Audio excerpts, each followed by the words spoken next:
新竹县新浦镇嘅高级地，為啲當日橋發工人前完成接壤嘅工作，提定進行疏分，大約180年就做得大致嘅。不過今年受到做天候嘅影響，無足嘅水分供應，本果子嘅生長過程變到較慢，又因為無依歸來嘅較慢，造成水里嘅果子出現裂體嘅情形。估計一下農民就少，產量可能會減少2成。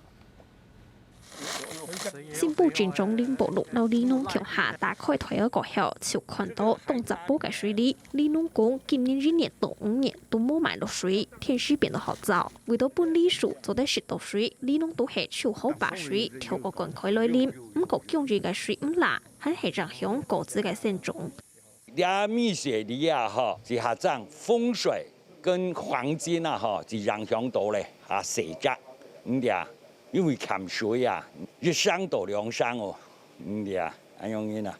里農講，除咗昨天看嘅天時影響果子之外，還有6年嘅摸魚季節，本里樹之下是通倒水，韓國川本就會少嘅水里，造成果子裂體嘅情形，未係產量減少嘅原因。新埔鎮國家里嘅品種係新氣、老風水，還有咩些里料嘅為主，種嘅範圍分布到300里。